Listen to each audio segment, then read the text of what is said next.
Hey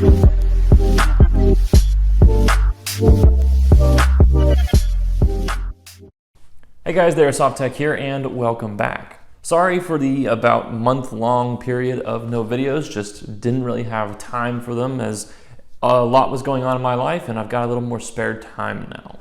But anyway, today we're going to be checking out two motors from Paragon Armory. And if you guys remember a couple videos back, I reviewed some 8mm bearings by the same company, Paragon Armory. And they reached out to me again and asked if I'd take a look at some motors. And so here they are, and we're going to talk about them. Paragon Armory was kind enough to send me two motors, an 18 TPA and a 22 TPA. So we got varying speeds and varying levels of torque capacity here, but they're pretty much built the same otherwise. We'll be installing one of these motors into my ICS M16 here, or M4. Probably going to go with the 18 TPA because the current motor that's in here is a 28 TPA and I want a little bit more speed, and I think this 18 TPA is going to be very satisfying. So since we'll be installing the 18 TPA motor, we'll pretty much be talking about that one today. So out of the box, they come decently packaged. Again, you guys know me, I don't care too much about packaging, so as long as it's packaged safely, I am good to go.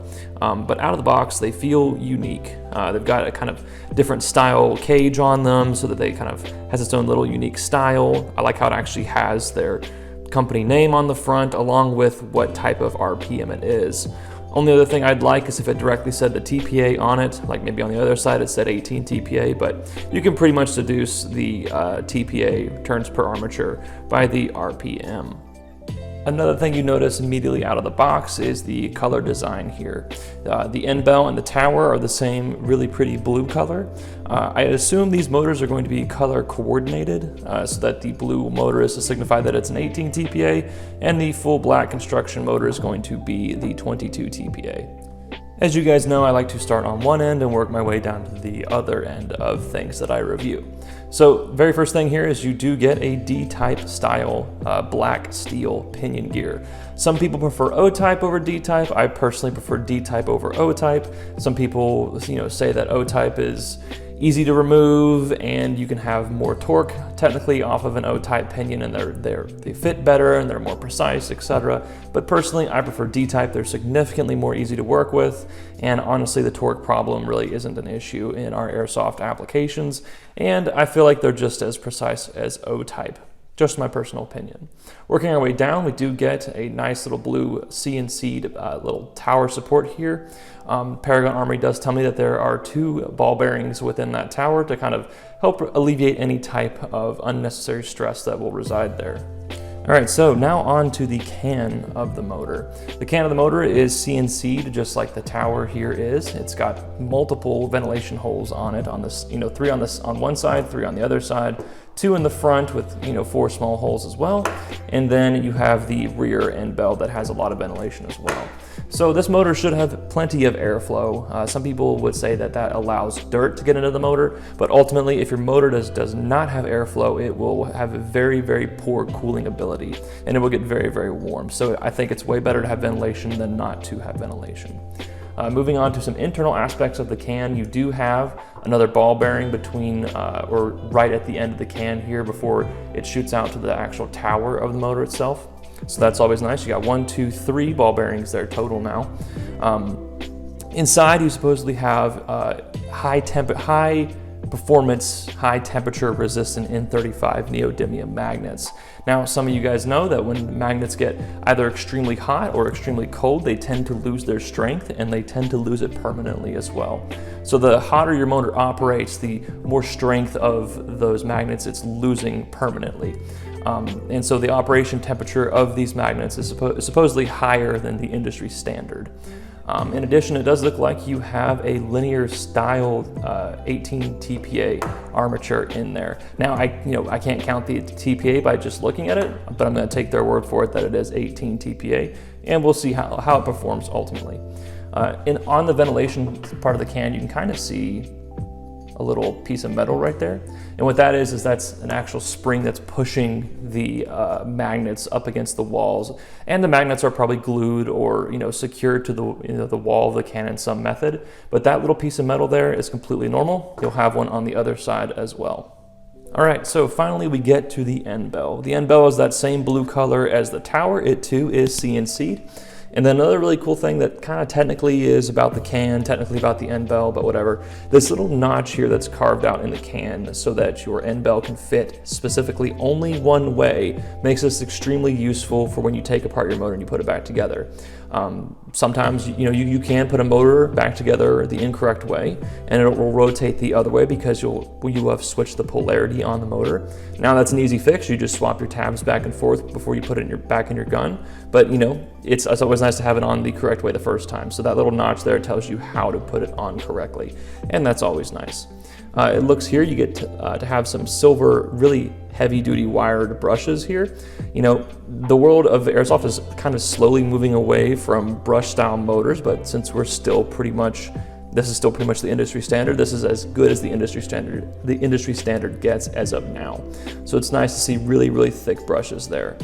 And then right here, you get another ball bearing in there. So you have a total of 4 ball bearings that are holding your armature in place as it rotates, which is always nice. And of course, appropriate color coding for polarity. And then these little screw tabs, or these little screws here that will secure the end bell to a little locking ring within the motor, is always nice to have as well. Some cheaper motors don't have that design, and you have to kind of pull it out from pressure, and that's not that fun. This is a lot better way to secure an end bell to a motor can. So that is pretty much an overview of this motor. This motor is the exact same thing, just 22 TPA total on it, which will make it move a little bit slower than the 18 TPA motor. But now we're going to put this 18 TPA motor in my ICS M4. Previously it had a 28 TPA motor, so we're going to see quite the speed increase. And I do have SiegeTech Gen 2 14-to-1 single stroke sector gear set up in there. So this will be a really, really good pair. So let's see how well this Paragon Armory's 18 TPA motor meshes with my SiegeTech bevel. All right, guys, I have the Paragon Armory's 18 TPA motor installed into my M4. Remember, whenever you do make a motor swap, just be sure that you actually shim your bevel to pinion gear contact again. I know that can be pretty painful. People love to hot swap things and just be done with it, but don't be lazy. Do it the correct way so that you don't have to do it twice and spend money again. So we're in safety right now. LEM 1-volt LiPo battery, BTC Spectrum Mark II. I did have to reprogram my motor braking requirement. It is just at minimum right now, and I also had to change my amp draw requirement from 25 to 30. I think I'm pulling like 26 amps on this setup on semi-auto. So anyway, here is semi-auto. Remember, microphone users, it will be a little loud. Really, really awesome trigger response. The bevel to pinion gear meshing sounds pretty good. And then here's full auto. Sounds super awesome. All right, so as you can see, these motors perform really well. They mesh pretty well with the SiegeTech bevel gears. I'd assume they'd probably mesh a little bit better with SHS or Crytac or anything more standard than SiegeTech. SiegeTech bevels are, they mesh okay with a lot of things, but yeah, whatever. But the 18 TPA motor performs really well. It's really fast. Trigger response is nice. It's really efficient. And it's designed really well, like we just went over.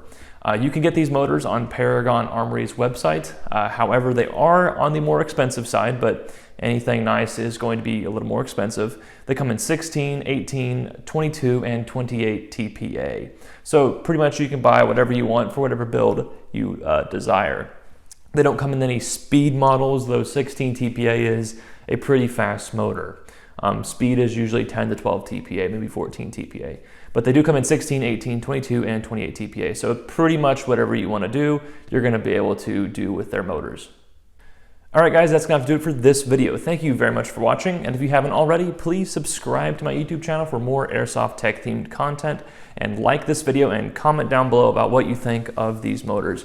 If you've used them for any long period of time, longer than I have, please comment down below with your experience so I can see it, and so everybody else who may be looking to purchase a new motor might see it as well. But anyway, I will see you guys in the next video of whatever the heck I'm doing next. But until then, stay tuned, techs.